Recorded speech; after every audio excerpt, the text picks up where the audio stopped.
Eu quero compartilhar com os irmãos uma palavra que nos vai mostrar, ou melhor dizendo, vai nos fazer enxergar a necessidade de mudança em algumas coisas da nossa vida.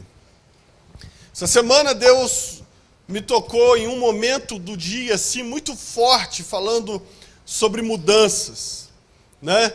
E a mudança, não no sentido que agora eu vou mudar porque eu vou fazer algo melhor só. Essa mudança a gente entende, mas mudança para poder voltar à vontade de Deus, para poder voltar àquilo que Deus queria que fizéssemos ou estivéssemos fazendo. Mudanças, seja ela de qual maneira for, ela é uma coisa que não é muito fácil, concorda comigo? Você está acostumado a sentar num lado da igreja, para você mudar para o outro lado. Você está acostumado a sentar lá atrás, para vir aqui para frente. Ou vice-versa, você está sentado na frente, para ir lá para trás. Toda mudança incomoda. Eu não sei se você vai lembrar dessa época da sua vida, mas quando você estava na escola, no primário, você se assentava sempre no mesmo lugar. E ai daquele que sentasse no teu lugar. É verdade ou não? A gente tem dificuldade, talvez a gente ache assim, não, esse lugar que eu estou sentado aqui é o lugar mais fresquinho, e de repente, um dia, Deus te abençoa, alguém está sentado naquele lugar, você tem que mudar de lugar, e você descobre que aquele é o lugar mais quente que tinha. A gente é resistente à mudança, a verdade é essa, nós temos dificuldade. E depois que nós tomamos a decisão na nossa vida, aí é que nós temos dificuldade para mudar. Às vezes a gente parece uma mula empacada que não sai do lugar, mesmo sabendo que era para andar. A gente tem dificuldade com essas coisas. A gente, às vezes, demora para tomar decisão. A gente toma a decisão, mas não é capaz de mudar a decisão. E você e eu precisamos entender que existem decisões que nós tomamos na nossa vida que nós precisamos mudar. Nós precisamos ter coragem de mudar, nós precisamos ter coragem de fazer diferente. E geralmente a gente não tem, a gente fica agarrado.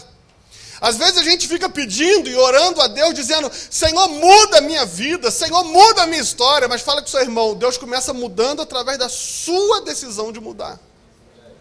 Sabe, às vezes Deus não pode fazer nada, porque Deus, Ele não vai fazer aquilo que você pode fazer, irmão. Entenda isso.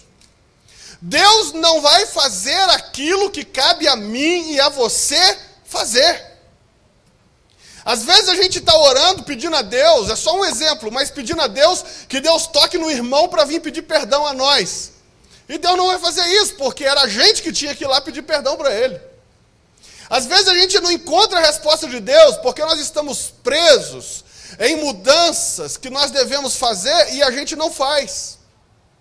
Se a gente olha para Apocalipse capítulo 2, versículo 5, esse texto, ele sempre quando eu penso em mudança, ele sempre vem na minha mente, e você conhece muito bem, não precisa nem de abrir a sua Bíblia, mas Apocalipse 2, versículo 5 diz assim, lembra-te, pois, de onde caíste, e arrepende-te, e pratica as primeiras obras. Você pode repetir isso comigo? Lembra-te, pois, de onde caíste, ou onde paraste. A gente precisa se lembrar, olha, grave uma coisa. O que Deus está me levando hoje a compartilhar com os irmãos é um momento de reflexão. Eu pergunto uma coisa a você. Às vezes a sua vida num todo está melhor do que antes. Mas às vezes existe uma área da sua vida, embora se fosse colocar na balança, você vai me dizer assim, mas pastor, a minha vida hoje está melhor do que antes, no geral. Mas às vezes, em alguma área específica da nossa vida não está bom. Por exemplo, você pode estar bem em tudo, e de repente você está passando problemas financeiros. De repente você está bem em tudo, mas está com problema no casamento. De repente você está bem em tudo, você diz, olha, mesmo com esse problema eu ainda estou melhor do que antes, mas você está com problema em alguma área da sua vida. Você me entende isso? Diga amém. E a questão é que Deus não quer que você fique bem na maioria das coisas, Ele quer que você fique bem em todas as coisas. Deus não é um Deus miserável. A gente às vezes acha assim, não, Senhor, então, ao invés de me dar aquilo dali, me dá isso aqui. Deus não precisa disso. Deus pode te dar isso aqui e aquilo dali. Fale para o seu irmão, entenda que o teu pai é mais que abundante. Sabe, às vezes a gente trata Deus como a gente trata alguém qualquer, dizendo, não, se é demais isso aqui, então me dá aquilo. Para Deus nunca vai ser demais. Ele pode não querer te dar, é diferente, pelos motivos dele. Mas nunca vai ser difícil para ele te dar 3 coisas, 5 coisas, 10 coisas ao mesmo tempo. E a mesma coisa se refere à nossa vida. Não é só uma área da nossa vida que tem que estar bem, não é só algumas áreas da nossa vida, mas é toda a nossa vida que Deus quer que esteja bem. Mas acontece que depende uma parte de nós para que todas as coisas estejam bem. Primeiro, a gente precisa fazer uma reflexão. Apocalipse 2:5 diz, lembra-te, pois, de onde caíste. Então, alguma área na nossa vida que ficou ruim, significa que em algum momento era boa. O grande exercício que nós devemos fazer é voltar e pensar até onde estava bom. Porque se a gente identifica até quando estava bom, a gente sabe o que a gente mudou. E aí ficou ruim. E não adianta só ficar orando, Senhor, melhora isso, Senhor, melhora aquilo, Senhor. Não, porque existe um processo que eu e você devemos refletir, mudar, para que Deus faça parte dele. E por isso esse texto é muito importante. Ele nos leva a uma reflexão. Lembra-te de onde mudou. Se eu fosse mudar o caíste, eu diria, lembra-te de onde mudaram as coisas. O que mudou? Aonde? Em que época? E aí você arrepende. E a Bíblia dá uma instrução simples, mas que é difícil fazer. Volte às primeiras obras. Meu irmão, como é difícil voltar às primeiras obras. Concorda comigo ou não? A gente tem saudade da época que se converteu, mas não volta a fazer o que fazia quando se converteu. A gente tem saudade, não, eu sentia o Espírito Santo de um jeito, mas a gente é capaz de dizer que sentia, bota no passado, mas não é capaz de fazer as mesmas obras para que volte a sentir. Por quê? Porque voltar às primeiras obras significa mudança. Significa ter que mudar alguma coisa que já está confortável desse jeito, mas se eu quero o resultado antigo, eu preciso voltar a fazer as primeiras obras. E algumas pessoas, e eu quero falar isso, repita comigo, mudanças, algo mais do que necessário. Eu quero que você abra sua Bíblia no Evangelho de Lucas, capítulo 15. Deus colocou 3 coisas no meu coração para compartilhar com você nessa noite sobre isso. E eu creio que Deus está querendo mudanças em algumas áreas da nossa vida. Eu creio que Deus está querendo te mover e te fazer mudar algumas coisas. Deus está querendo te voltar para aquele tempo que você tinha prazer em algumas outras coisas também. E esse texto vem nos ensinar um pouquinho sobre isso. Versículo 18, Lucas capítulo 15, versículo 18. Levantar-me-ei e irei ter com meu pai. E dir-lhe-ei, Pai, pequei contra o céu e perante ti. Essa passagem do filho pródigo é uma passagem que nos ensina muito. Nós não vamos discorrer sobre a vida do filho pródigo, mas eu quero partir desse versículo para poder aplicar aos nossos corações algumas coisas.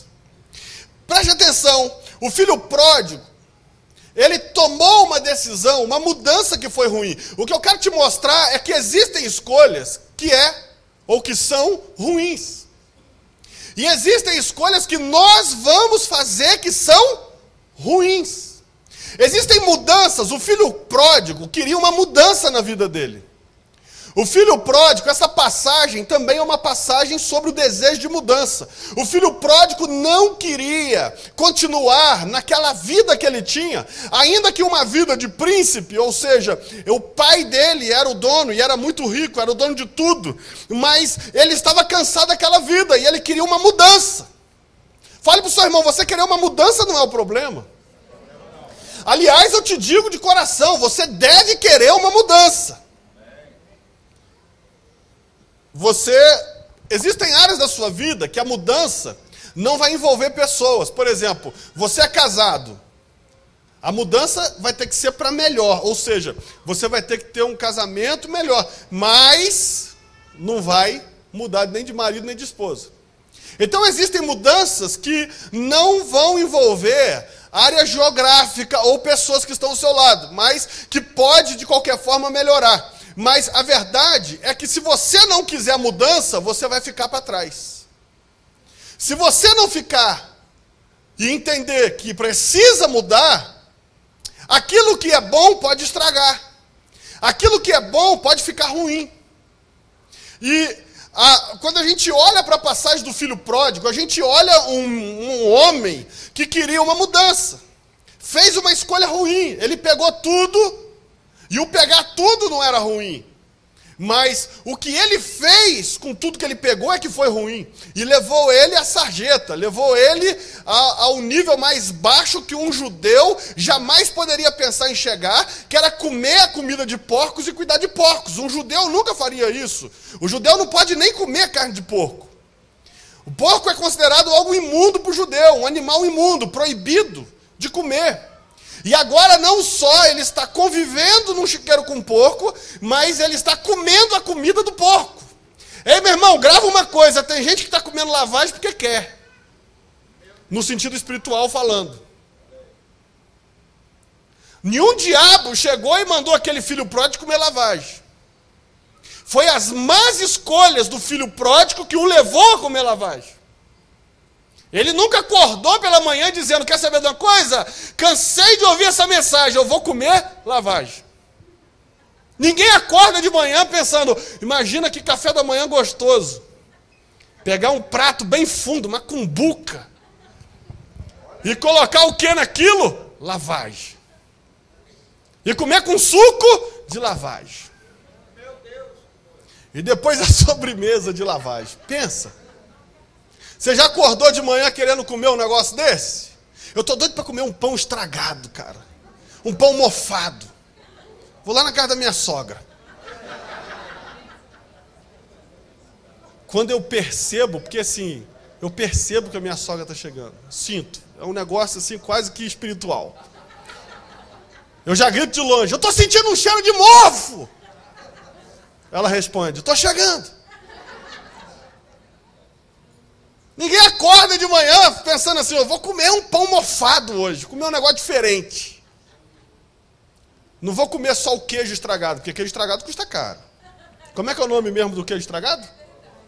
Gorgonzola. Eu quero gorgonzola com pão mofado. O filho pródigo nunca pensou num jantar desse. Nunca pensou num café da manhã. Olha, da mesma maneira que hoje você entrou aqui, você nunca pensou estar passando o que você está passando nessa área específica da sua vida. Você nunca acordou de manhã e disse assim, eu estou doido para tomar uma decisão errada que me leve a essa vida que eu estou levando. A gente não faz isso. Todas as mudanças que nós provocamos na nossa vida, nós estamos querendo o quê? Melhorar. Quando a gente pensa em mudar alguma coisa, a gente está pensando, não, eu vou melhorar, eu vou fazer alguma coisa melhor. Você nunca acorda de manhã e fala assim, eu estou doido para me destruir hoje. Não. Cada mudança, agora, meu irmão, preste atenção numa coisa. É claro que vai ter mudanças na nossa vida que vai ser para pior. É claro que tem hora que a gente vai provocar uma mudança na nossa vida que vai ser ruim. É claro que às vezes a gente vai fazer uma escolha que a gente vai dizer, para que eu fiz isso? Mas a verdade é que cada escolha que você toma, que cada decisão que eu tomo, que cada mudança que eu procuro provocar na minha vida e nas minhas coisas, é procurando o quê? Melhorar. A primeira coisa que eu quero te dizer em cima disso é, não se culpe o resto da sua vida por uma mudança ruim que você fez. Não se culpe. Assim como você mudou várias coisas que não deveriam ser mudadas e estragou, muitos fazem isso pensando no bem. Agora, o que eu quero te dizer, repita comigo, não são minhas escolhas erradas que me destrói, mas sim manter-me na escolha errada. Grave isso. Não são as suas escolhas erradas que vão te destruir, mas é não querer voltar atrás das escolhas erradas. É não querer mudar aquilo que você pode mudar. Existem coisas na sua vida que você não pode mudar. Se o teu patrão te mandou embora, você não tem como dizer, eu não me mando embora mais. Existem coisas que não dá para mudar. Mas existem coisas que cabe a você mudar e não aos outros. Volto agora para a passagem, para o único versículo que a gente leu. O que destruiria totalmente o filho pródigo não era a primeira decisão, era a ausência da segunda decisão. A primeira mudança dele foi péssima, a segunda mudança dele foi ótima. Concorda comigo ou não? É claro que a segunda mudança só existiu porque a primeira foi ruim. Mas o que vai destruir alguém não é a mudança que você fez. É se você vê que ela não foi boa, é manter-se nela. Aí você vai ser destruído. Você olha para esse homem, esse filho pródigo, essa parábola. Esse versículo foi um versículo transformador da vida de alguém que quer uma mudança e viu alguma coisa que estava ruim e dizendo, olha, eu tenho que mudar isso. E ele vira no versículo 18 e diz, já sei o que eu vou fazer, eu vou mudar de novo, levantar-me-ei, vou ter com meu pai, vou confessar o meu pecado e vou dizer para ele, me trata como um dos seus jornaleiros. Porque sabe qual que é o outro problema? A gente apronta e a gente quer voltar igual se não tivesse aprontado. A gente trai os outros, trai que eu digo confiança, amizade, não estou falando traição só marido e mulher não. A gente trai os outros e quer que os outros recebam a gente com a mesma confiança diante da traição. A gente tem que aprender com o filho pródigo. O filho pródigo, ele vira, ele quer uma mudança na vida dele. Ele reconhece que foi ele que provocou a mudança ruim. Foi ele que tomou a decisão errada. Que agora ele está comendo a lavagem dos porcos. Por quê? Porque ele decidiu mal. Mas ao invés dele voltar para casa e achar assim, não, eu vou voltar para casa, pedir meu pai uma roupa nova, eu vou pedir meu pai que coloque o anel no meu dedo de novo, um símbolo de aliança e de autoridade. Eu vou pedir meu pai... Não, meu irmão. O que nós temos que entender é que se alguma coisa na nossa vida está ruim, é porque nós estragamos. A gente bota a culpa nos outros. A gente diz, não, mas sabe por que não deu certo? Porque ela fez isso, ou porque ele fez isso. Não, grave. 90% dos nossos problemas são problemas criados por nós. E não pelos outros. Alguém pode ter dado o primeiro passo. O cara veio e te xingou. Você devia ter virado as costas e saído. Aí você entrou para a briga. Você está entendendo, irmão? A maioria dos problemas que nos faz comer lavagem, quando eu digo lavagem, eu estou falando no sentido do cara lá do filho pródigo.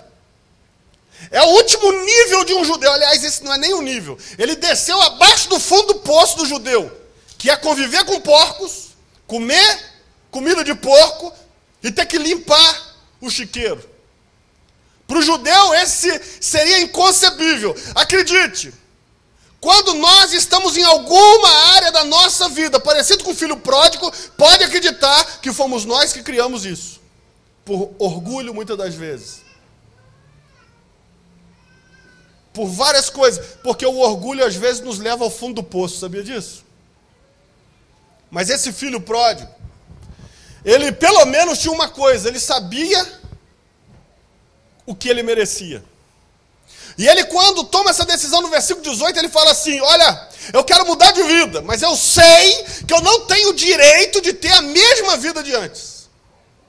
Eu sei que eu não tenho o direito de chegar na casa do meu pai como se nada tivesse. Já viu aqueles cara de pau? O cara vai lá na tua casa, vai lá de novo pedir ajuda como se nunca tivesse feito nada. E aí, sabe o que acontece? As coisas não funcionam, porque você lembra o que foi feito. Agora, se ele tivesse chegado para você, pedido perdão e pedido ajuda, você ajudava de novo. Aí sabe o que acontece? O filho pródigo, ele quer mudar as coisas, mas ele sabe que ele não tem o direito de ser como era antes. E aí, ele chega e ele fala esse texto daqui para frente, dizendo: levantar-me-ei, terei ter com meu pai, e direi: pai, pequei contra o céu, pequei contra ti, não sou digno de ser chamado seu filho. Aqui começa a revelação. Não sou digno de ser chamado seu filho, eu não mereço ser tratado quanto antes, eu não mereço receber o que eu recebia antes, e eu só quero uma coisa: me trata como um empregado comum. Aí o pai faz o que com ele? O texto você conhece. Que isso? Aliás, se você ler o texto, você vai perceber que ele fala, ele ensaia o que ele vai dizer, mas quando o pai encontra ele, corta e ele não consegue dizer tudo. Depois você lê lá para você ver que interessante. Como a gente está falando que a figura do pai e do filho é a figura de Deus e nós, significa que muitas das vezes você nem precisa de viver aquilo que você merecia viver. Significa que quando Deus vê no nosso coração um arrependimento genuíno, ainda que a gente merecesse ser tratado como jornaleiros do nosso pai, ainda que a gente não merecesse de ser chamado filho dele, como diz esse texto, ele vai cortar a gente, mudar a nossa vida e botar no lugar certo. Essa é a história do filho pródigo. Existem mudanças que nós precisamos fazer, mas reconhecendo que o que vai destruir não foi a primeira mudança, foi permanecer nela e não fazer a segunda mudança. Sabe o que Deus tem me falado? Existem pessoas que estão precisando voltar atrás em algumas áreas da sua vida. Estão precisando dar alguns passos para trás, para depois poder andar para frente de novo. E as coisas estão travadas, por quê? Porque essas pessoas não estão sendo capazes de retroceder e voltar às primeiras obras. Mas não. É como alguém, um exemplo, é como alguém que fosse líder da igreja, numa área de liderança, depois saísse e depois quisesse voltar com a mesma coisa. Deus pode te voltar e te colocar a mesma coisa? Pode, mas é Deus, não é você.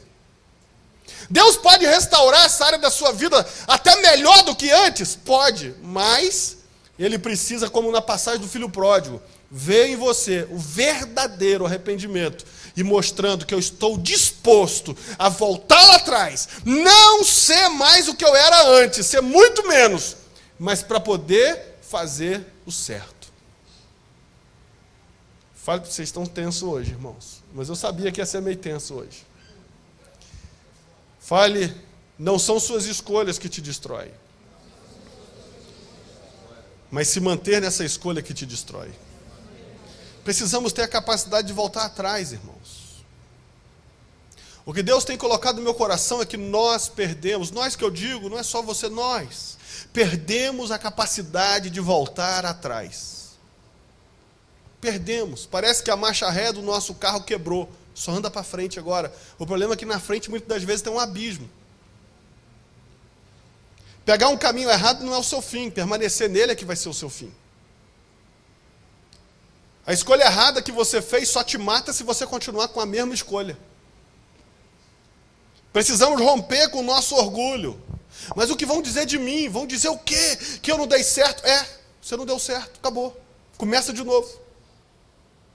A gente tem que matar o orgulho para voltar atrás nas decisões, nas escolhas, nos caminhos errados, nos relacionamentos. Quantos pais destroem os filhos porque na hora da raiva fala bobagem para ele e depois não volta atrás?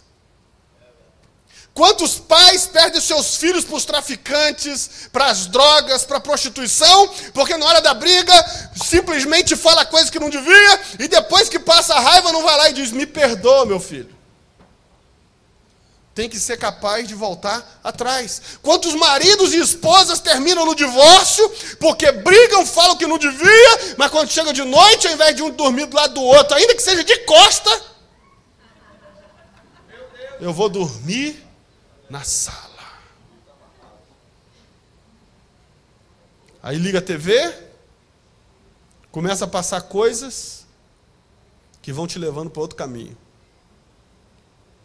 Irmão, Eu não estou querendo ser do outro mundo, não. Eu sei até que a gente é. Que a Bíblia diz que Jesus falou que o reino dele não é desse mundo. Se você faz parte do reino dele, você também não é daqui. Mas preste atenção numa coisa. Eu não estou querendo uma vida do conto de fadas. Feliz para sempre, eu acredito. Mas de vez em quando o pau vai quebrar. Mantenha a vassoura longe. Conselho para casais. Não brigue na cozinha. Onde tem faca, garfo, panela, frigideira, aquele negócio de massa, que eu esqueci o nome lá, de amassar massa. Hã? Rolo de macarrão. Rolo de macarrão? De macarrão? Ah, entendi. Mas eu pensei, olha só, deixa eu falar um negócio para vocês. Brigar, você pode até brigar. O caminho você escolheu errado.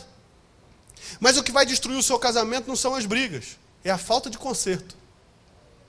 É isso que vai destruir. O que vai destruir o seu emprego não é as besteiras que você faz, é a incapacidade de reconhecer que fez besteira. Você está entendendo o que eu quero dizer? O filho pródigo está dizendo assim, eu vou chegar no pai e dizer, fiz besteira. Não mereço nem ser chamado seu filho. Fala para você mesmo assim, caia na real.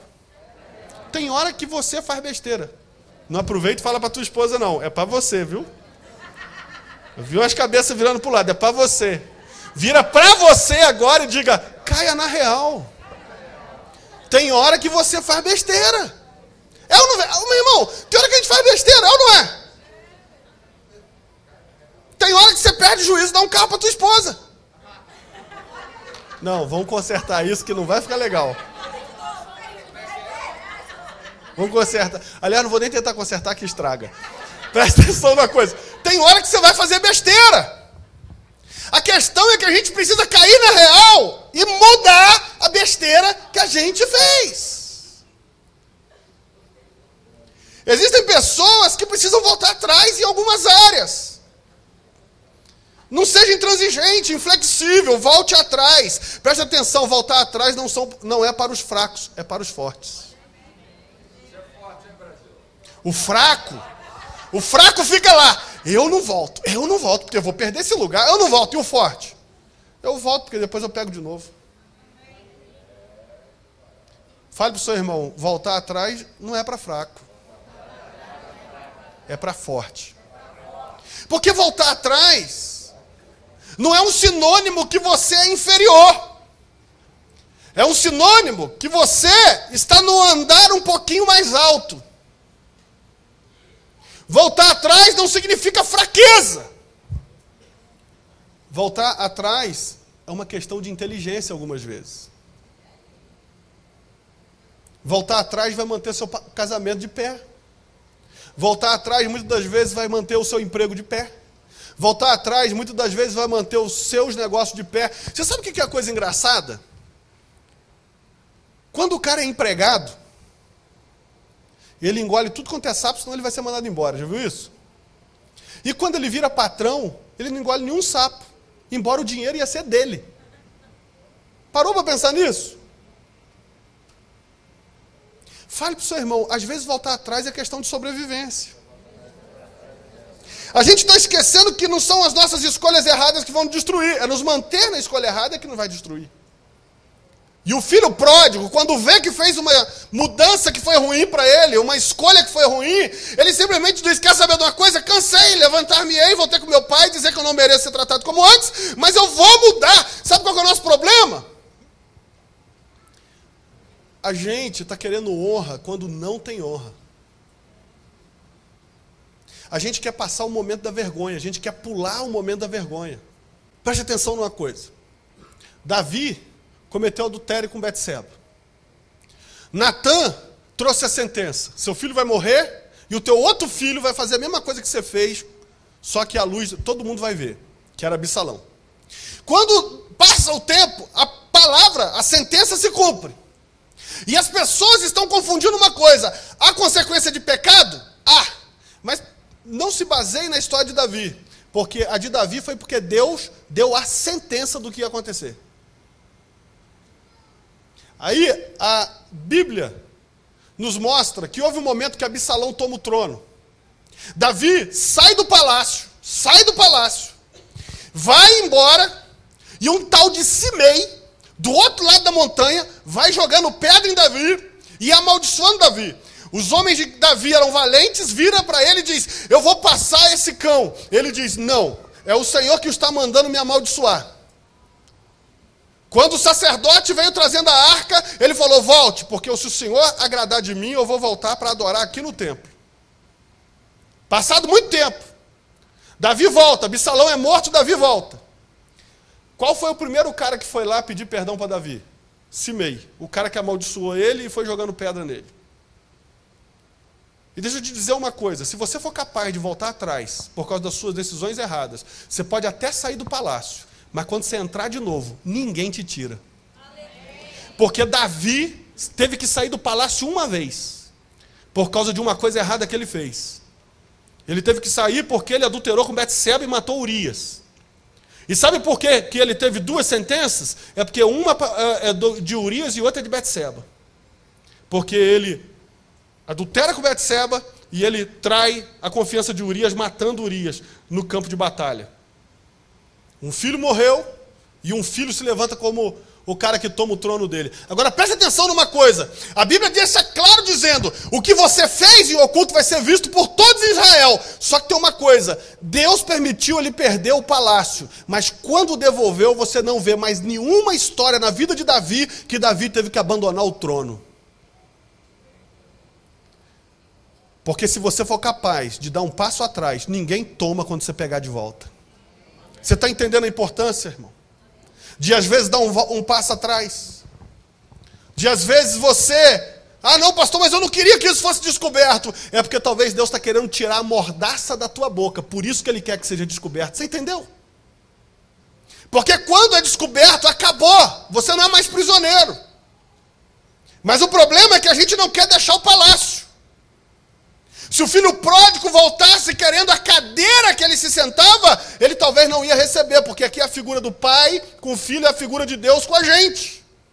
Nós precisamos entender que quando erramos, o nosso lugar não é o mesmo. Nós vamos ter que reconquistar o lugar. Mas eu volto a dizer, retroceder é para pessoas fortes. Vê se tem um forte do teu lado aí para você ficar mais light, irmão. Você está muito nervoso hoje. Segunda coisa, ainda bem que são... aí alguém falou assim, ainda bem que são só 3. Graças a Deus. Né? Abra sua Bíblia em Gênesis capítulo 13. Agora vai aliviar só um pouquinho. Mas não esquece não, irmão. Tem hora que você tem que voltar atrás, viu? Tem hora que você tem que voltar atrás e saber que não vai ser o mesmo lugar que você vai pegar. Vai ter que conquistar aos poucos de novo. Gênesis 13, versículo 11, diz assim: então Ló escolheu para si, e deixa aberto aí que eu vou ler mais um texto. Ló escolheu para si toda a campina do Jordão, e partiu Ló para o oriente, e apartaram-se um do outro. Vamos voltar na história aqui, deixa a Bíblia aberta aí.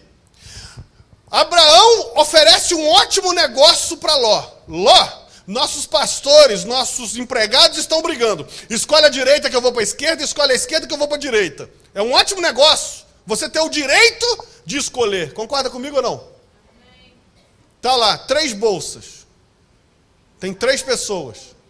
Quem vai escolher primeiro? Se for você, você vai para a galera. É ou não é? Vai escolher a mais bonita. Foi o que Abraão fez com Ló. Ó, faz um negócio, escolhe aí qual a direção que você quer. Quando Abraão fez isso, ele estava confiando em Deus, porque se ele não sabia qual era a direção, então o que sobrar era a direção de Deus na vida dele. Aí sabe o que acontece? Ló olha para a campina do Jordão, a Bíblia diz assim, parecia um jardim de Deus. Fala com o seu irmão, tem coisa que parece, mas não é, irmão. Está apaixonada por aquele cara no Facebook, é que você não viu ao vivo. Está apaixonado por aquela menina no Facebook. Por isso que ele não marca contigo. É só pelo Face. Quando for olhar, é um negócio terrível, do outro mundo. É o ET de Varginha. Presta atenção numa coisa. Parece o jardim de Deus, aquele lugar ali. Agora vamos pensar comigo aqui. Vamos voltar para as nossas mudanças e as nossas escolhas. Você concorda comigo que Ló devia estar cansado da galera dele brigando com a galera de Abraão? Concorda comigo ou não? Ele quer uma mudança. Imagina, você está na tua casa, todo dia chega, teu filho bateu em todo mundo da escola de novo. Agora apanhou, agora bateu, agora apanhou, agora... Você quer mudança, quer ou não quer? Abraão chega e faz uma proposta de mudança. É que Ló não devia ter saído de perto de Abraão, porque a bênção estava com Abraão. E aí, sabe o que acontece? Ele olha e ele fala assim, não, cara, eu quero um lugar onde vai ser tudo destruído. Não, eu vou escolher a minha família, eu quero que a minha família morra à míngua. E eu, inclusive, porque qual foi o fim de Ló? Ele começou bem, depois termina pobre, porque perde tudo em Sodoma e Gomorra, morando numa caverna, não era nem numa casa, numa caverna, e praticando incesto com as filhas. Porque a mulher já tinha morrido, virado estátua de sal. Alguém escolhe um fim desse? Alguém olha assim e fala, não, quer saber de uma coisa? Eu quero que a minha mulher morra. Tem gente até que quer, né? Mas essa eu não fui feliz, mas tudo bem. Mas olha, não, tudo bem, mas o normal é não querer, entendeu? Nós estamos aqui no normal, né? Não é normal. Mas olha só, eu não quero, não, então corta essa parte.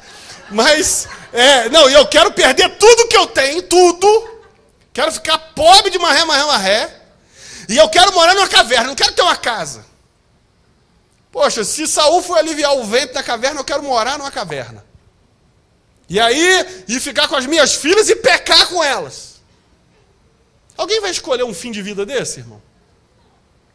Grave uma coisa, toda decisão que você toma pode até dar errado, mas você está querendo o seu bem, concorda comigo ou não? Ló estava querendo o quê? O bem dele. Ele falou, não, Abraão está bem, eu estou bem, e a gente vai parar de brigar, nós somos irmãos, na verdade era sobrinho, mas irmão no sentido, né, de irmandade, nós somos irmãos, eu vou para um canto, ele vai para o outro, e eu vou escolher o melhor, Campina do Jordão, parece o jardim de Deus, eu vou para lá. Ele vai para quê? Para que tudo vá bem, concorda comigo ou não? Mas houve uma guerra entre 5 contra 4 reis.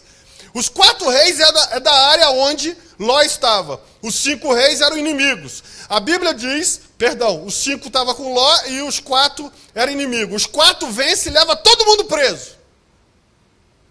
Aí Abraão ouve falar, por isso que tem que andar debaixo de cobertura, viu, irmão? Anda sozinho não. O diabo está doido para te pegar sozinho.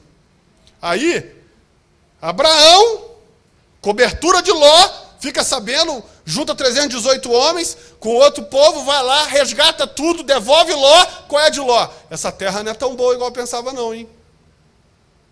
Mas o problema é que tem hora que a gente parece uma mula.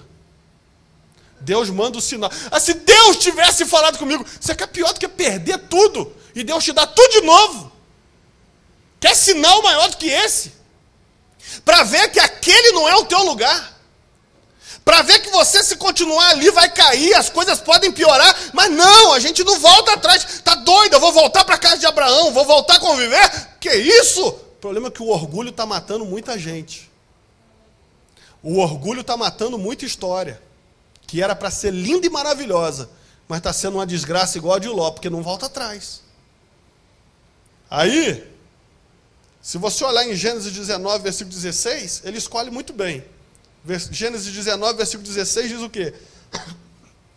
Ele, porém, demorava-se. E aqueles varões lhe pegaram pela mão, e pela mão de sua mulher, e pela mão de suas 2 filhas, sendo-lhe o Senhor, agora entra a parte boa, sendo-lhe o Senhor, o quê? Misericordioso. Você sabe por que a gente não é destruído? Porque as misericórdias do Senhor se renovam a cada manhã. E tiraram-no e puseram-no fora da cidade. Versículo 24. Então o Senhor fez chover enxofre e fogo do Senhor Deus os céus sobre Sodoma e Gomorra. E derrubou aquela cidade, toda aquela campina. Toda a campina. Aquela que parecia muito boa. E todos os moradores daquela cidade, os que nasciam na naquela terra. Sabe o que é a segunda coisa que eu quero te falar? Repita comigo. Você pode ter escolhido mal, mas lembre-se que você tem um pai que pode enviar o seu anjo para te livrar. Sabe o que eu quero dizer? Que tem hora que a gente não está tomando decisão com medo de dar errado. As nossas decisões têm que ser tomadas. Eu já falei com vocês o que eu faço. Já falei ou não falei?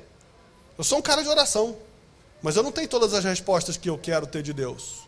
E aí, eu procuro escolher pelo melhor. E se der errado, o que a gente faz? Volta atrás. A gente tem esse problema. A gente quer saber o coisa completo. A gente não, pastor, Deus ainda não me falou o que eu vou fazer. Aí um dia, uma pessoa me parou lá fora, não era dia de culto não, e falou assim, não, eu falei assim, você é de qual igreja? Eu falei assim, não, eu estou esperando aí a vontade de Deus. Eu falei assim, meu irmão, a vontade de Deus, Deus já não queria nem que você tivesse saído. Quanto mais que você voltasse. Você está esperando a vontade de quem mesmo? A gente fica esperando o anjo descer e dizer assim, vá para a Metodista, vá para a Batista, vá para o Semeando Avivamento, vá para o inferno, só assim. Porque o que o anjo vai dizer é isso, você vai para o inferno, hein? Porque se Deus mandar o anjo dele para dizer, é só para dizer a verdade, você vai para o inferno se continuar assim. A gente está querendo que o anjo desça para dizer tudo, irmão. Você acredita? A pessoa estava esperando Deus mostrar para onde vai. Eu disse, irmã, se continuar assim, você vai para o inferno. Falei com toda delicadeza, é claro. Porque, irmão, tem hora que tem que sacudir o povo, para ver se o parafuso encaixa de novo. Porque o problema nosso é que a gente tem medo de dar errado, aí não toma decisão nenhuma, aí dá tudo errado, porque não tomou decisão.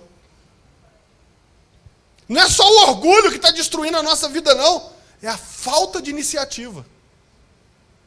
A falta de iniciativa. Ah, não, mas pastor, mas eu tenho medo. Você acha que eu não tenho medo das coisas, não, irmão? Parece que não, né? Mas eu tenho muito. A diferença é que todo medo eu transfiro aqui para a oração de manhã. E eu começo a dizer, Senhor, tem misericórdia de mim. Pensa num filho que dá trabalho. Sou eu. Ah, a gente, não, pastor, esse negócio da igreja do centro, algum anjo, alguma revelação te deu isso? Não. E se der errado? Fecha. As decepções. Assim, mas é assim, pastor? Meu irmão, se eu fosse esperar um anjo descer para me dizer que era para abrir nesse lugar aqui, ainda estava fechado. Só tem um jeito de saber se Deus está contigo.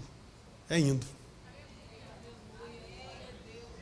Teve uma pessoa, estava almoçando com um pastor da cidade aí ele virou para mim e falou assim, você não precisa dizer que Deus te abençoou. É só olhar que dá para ver. Mas dizer isso agora é fácil. Não precisa ter uma revelação para dizer que isso é. Concorda comigo ou não? Queria dizer isso, queria ouvir isso, quando estava vencendo o primeiro aluguel. Eu também não ia acreditar muito no cara, mas que pelo menos ia ser um alento, ia ser. Sabe? As pessoas... Não, olha... Ei, meu irmão, grava uma coisa. Quem é filho de Deus aqui, levante a mão. Quem crê que é templo do Espírito Santo aqui, levante a mão. Significa então, meu irmão, quando você for, Deus está contigo. Significa que até se você não tiver pecado, mas se você tiver escolhido mal, o Espírito Santo está lá para corrigir o teu caminho, na hora que você se tornar sensível. Porque tem hora que a gente se torna insensível, é o caso de Ló. É insensível. Ló é o símbolo do crente insensível ao Espírito Santo. Presta atenção. O cara fala, o jardim, olha, aquele jardim, caramba, é aquilo lá que eu quero, Abraão, porque aquilo lá parece o jardim de Deus. Irmão, devia ser lindo aquele troço. Concorda comigo ou não? Ele comparou ao jardim de Deus. Devia ser lindo. Mas vem cá, quando ele escolhe a terra, aonde ele perde tudo, a primeira vez, porque ele perdeu 2 vezes, a primeira foi recuperada. Quando ele perde tudo, era para ele se tocar que parece, mas não é. Era para ele se tocar que aquela terra não era boa para ele ficar. O problema é que Deus está mandando sinal para a gente, enviando o anjo com um sinal para a gente, mas a gente não quer enxergar o que Deus está dizendo. Pastor, eu devo casar ou não devo casar? Aí o cara vem assim, mas eu estou brigando muito. Precisa de resposta de Deus para isso? Eu já falei, teve uma vez que veio uma pessoa e falou assim, pastor, eu brigo com meu namorado, não sei o quê, mas quando a gente está longe, a gente se ama. E a gente fica com saudade, aí a gente se encontra, a gente volta, e aí a gente briga. Eu queria saber o que o senhor acha que eu devo fazer, casar ou não casar? Tem uma hora que sobe uma ira, irmão. Mas eu me controlo. Às vezes eu consigo. Eu me controlo. Eu controlado. O fogo que estava ardendo dentro de mim, eu controlei. E eu virei para aquela irmã com muito carinho. E falei assim, você sabe o que você está querendo? Um culpado. Porque você sabe o que você deve fazer. E você quer que eu diga que sim. Porque se você se separar, a culpa foi minha. Tome a sua decisão que você sabe o que você tem que fazer. Ela me procurou de novo? Só se fosse para expulsar o capeta, porque depois de uma palavra dessa, a pessoa não tem que ter dúvida. Mas o problema, eu não vou te dar, aqui não é você decide. A vida dela, ela resolveu. Mas você acha que ela casou ou não casou? Irmão, os sinais. Ah, por que o Senhor deixou acontecer isso comigo? Meu irmão, se Deus tratasse a gente como a gente merece,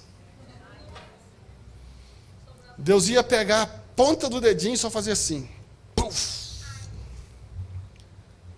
Porque, olha, Deus manda sinal. Deus está mandando anjo para salvar Ló.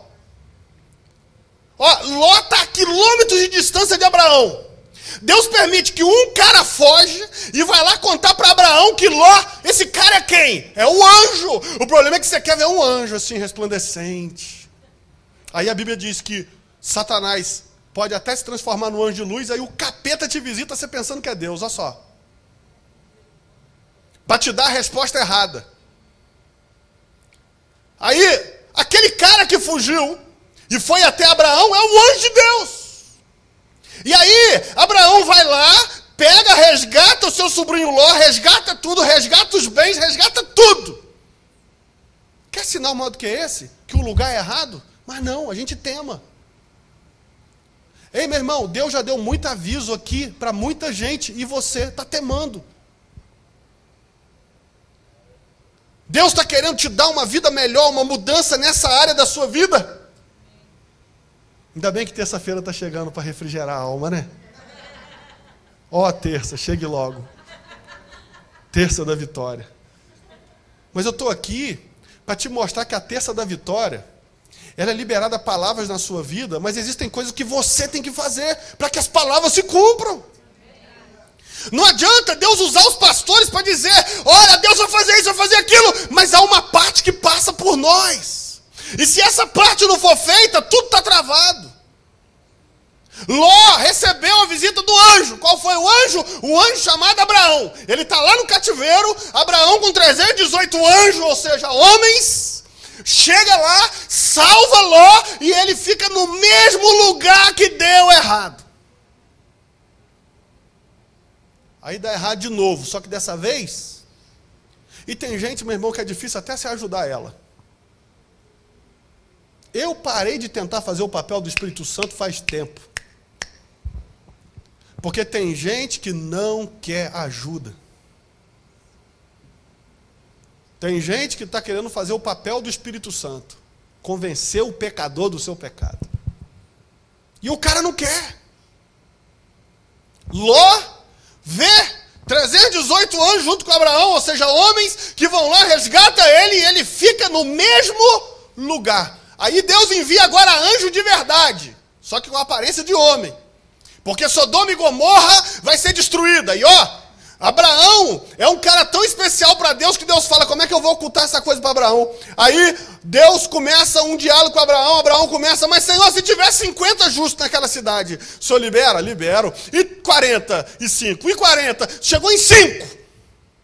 Aí ele também falou, ele deve ter feito as contas na cabeça dele. Esse dia eu estava conversando isso com a pastora Raquel. Eu falei assim, ele deve ter pensado, não, ó, Ló deve ser, aquele funcionário dele é maneiro pra caramba. O cara gosta, toda vez que tem sacrifício, o cara vai pra oferta. Ó, ele deve ter feito as contas, 5 tem dentro da casa de Jó. Você acha que ele está pensando na cidade que vai ser destruída? Você acha que ele está achando, não, o governador deve ser justo. Ele está olhando quem ele conhecia. E ele se enganou, porque não tinha 5. Porque a cidade foi destruída. A cidade só não seria destruída se tivesse 5 justos dentro da cidade. E Abraão não conhece o povo da cidade, mas conhece a casa de Jó, mas conhecia mal. Ó, Ló, sai da história, Jó, depois eu falo de você. Olha só, Ló. Ele conhecia o povo de Ló e ele contou. Ó, Ló deve ser legal. A filha, não sei quem, ele contou 5, não, já tem uns 7, tem uma sobra. Senhor, 5! Se tiver 5, eu não destruo. Aí ele já virou para o anjo e falou assim, vai lá, destrói, porque escolheu mal, se ele tivesse pedido 2. Aí eu te pergunto, será que tinha pelo menos 1? Eu tenho minhas dúvidas se tinha 1. Ei, meu irmão, para de julgar as pessoas pela aparência. Você pode crer.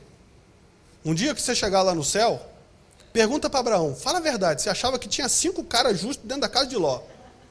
Por isso que você parou no 5. Já parou para pensar nisso? E não tinha 5. Você sabe qual que é o problema? A gente vai pela aparência. Só porque falou mais alto no microfone, esse cara é cheio do poder de Deus. Só porque está lá bonitinho, viu? Bonitinho aqui, ó. Se eu não me achar bonito, quem vai achar, né? Tirando a pastora Raquel, minha mãe. Não sei se a minha mãe me acha não, mas tudo bem. Mas olha só. Olha só, preste atenção numa coisa. Você olha, Jesus olhava para os fariseus e conseguia ver por dentro. Mas e os discípulos? Pô, os caras são os caras. Jesus falava, sepulcro caiado, por fora está bonito, por dentro está estragado. Ei, meu irmão, não se junte com as pessoas pela aparência. Porque Abraão errou e errou feio. Não tinha 5 dentro da casa de Ló, e ele conhecia a casa de Ló.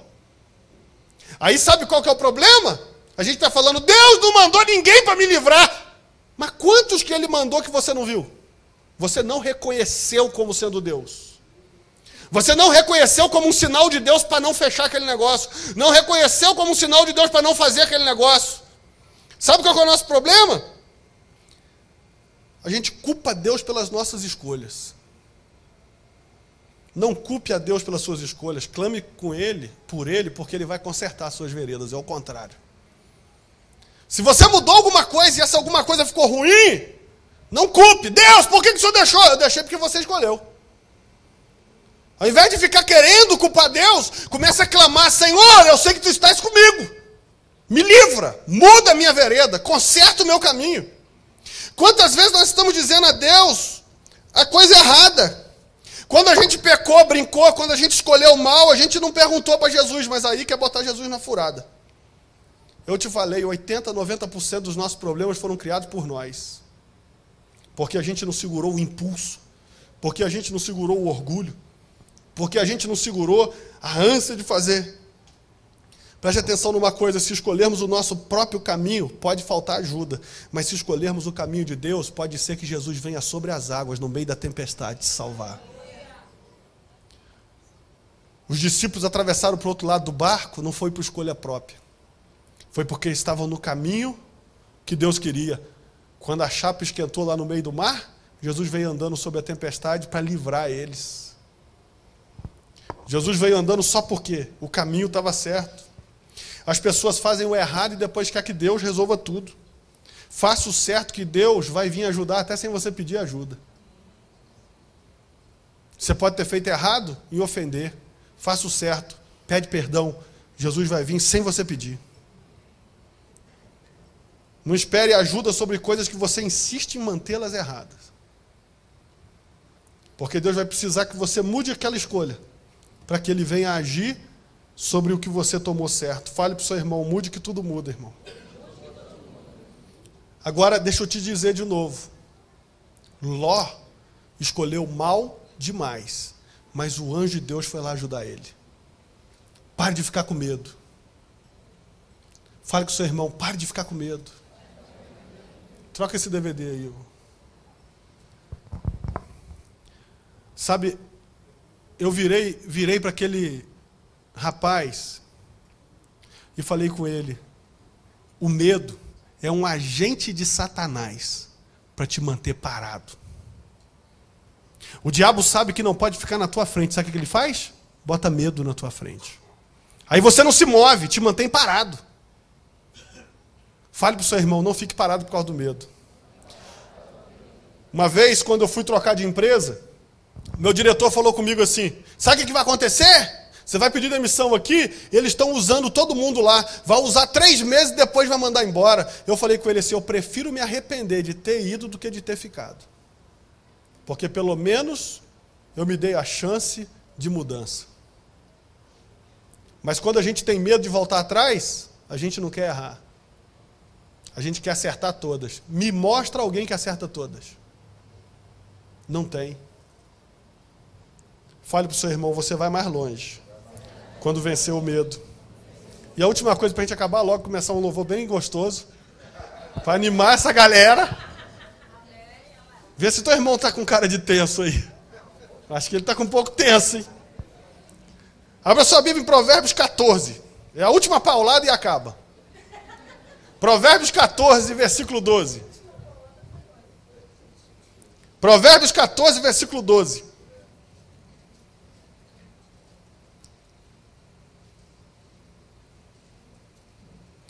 A Bíblia diz assim, há caminho que ao homem parece direito, mas o seu fim são caminhos de morte. Repita comigo, há caminho que ao homem parece direito, mas o fim são caminhos de morte. Preste atenção e a gente termina aqui. Repita comigo, não espere uma vida melhor se suas decisões só está te levando a caminho errado. Não espere um caminho bom, não espere uma vida melhor se suas decisões só o levam a caminhos errados. Você precisa mudar as suas decisões. As pessoas querem melhorar fazendo as coisas erradas. Isso não vai acontecer, irmão. Não adianta um traficante entrar na igreja e dizer, pastor, a partir de hoje eu sou dizimista para que nenhum outro traficante entre como devorador no meu tráfico.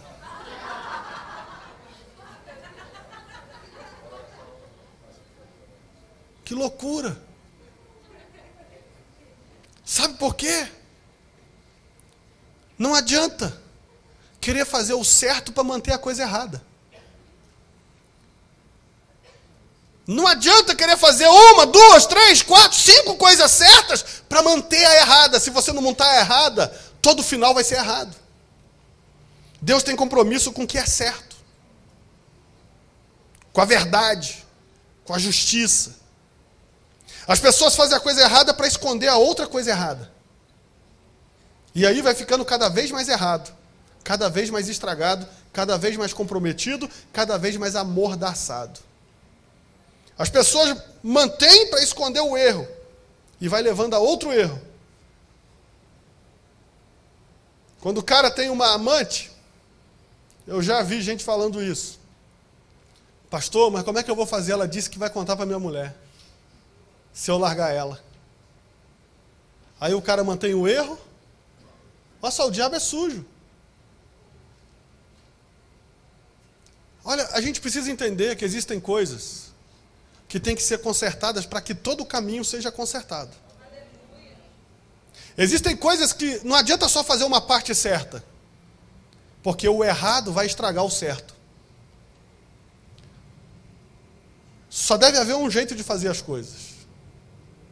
É do jeito certo. As pessoas estão confundindo as coisas. Deus nunca vai se comprometer com aquilo que você fez de errado. Fale para o seu irmão, então é melhor você fazer certo. Deus nunca vai se comprometer com o que você fez errado. A Bíblia está dizendo simples, há caminhos que ao homem parece ser bom, mas o seu fim é de morte. Mude as suas escolhas, que os seus caminhos vão se tornar melhores. Fale para o seu irmão, graças a Deus. Acabou.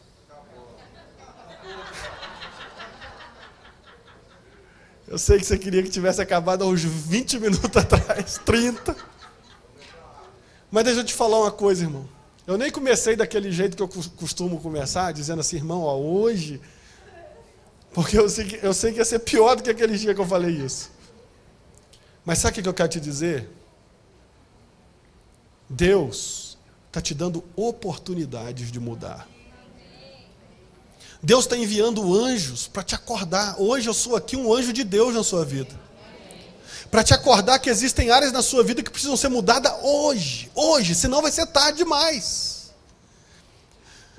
Ló não precisava de ter todos os seus bens destruídos, mas tem gente que não quer ajuda. Se você olhar esse texto que nós lemos e continuar lendo ele, a Bíblia vai dizer que os anjos, porque Ló e sua família demoravam, os anjos pegaram nos braços deles e os levaram para fora da cidade. Ali eles perderam os bens. Tudo foi queimado. Só saíram eles. Porque tem gente que até para ajudar ela é difícil. Fale para o seu irmão, ajudar sim. Carregar nas costas não. Porque senão sabe o que vai acontecer? Você vai cansar. E aí na hora que ela começar a andar, é você que fica. Para de querer carregar os outros nas costas, irmão. Quando aquele homem lá, rico, diz a Bíblia, jovem rico, Jesus vira para ele e fala, vai e vende tudo e me segue. O jovem rico virou as costas, Jesus saiu correndo atrás dele? A gente está confundindo as coisas. Pastor, e a parábola das 100 ovelhas, que uma está ferida e vai lá atrás? Ovelha. Fale para o seu irmão, dissestes bem, ovelha. Você já viu aquele cachorro que você vai salvar ele, ele te morde? Isso não é ovelha. Já viu aquele animal que você vai salvar ele, ele mete o chifre em você e te arrebenta? Isso não é ovelha. Ovelha está lá caída, está na beirada do precipício, você desce, ela continua quietinha, esperando o pastor da ovelha abraçá-la e puxá-la para salvá-la. Qualquer coisa que fizer diferente disso, não está incluído no texto das 100 ovelhas. Ficou tenso de novo. Eu estava melhorando, né? Mas é isso, irmão. Eu tenho que falar o que eu estou sentindo de Deus. Tem gente que está tentando salvar bode. E aí você vai sendo chifrado. Daqui a pouco é você que está ferido e o bode se solta. E se livra. Deus não te chamou para carregar os outros nas costas. Aquele quadro bonito das pegadas na areia. É uma coisa linda e maravilhosa. Mas eu acredito num Deus que te dá força para caminhar. Vai indo até 4 pegadas. Ei, meu irmão, Deus não pegou o jovem rico no colo para carregar ele, não. Vem cá, é de mim que você precisa. Não. Deus vai deixar você fazer as suas escolhas. Ovelha é resgatável. Bode não. Ei, passe a tentar recuperar ovelhas.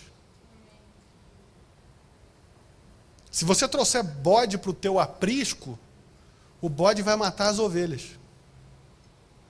Com um chifre, porque ovelha não tem chifre. Bode tem.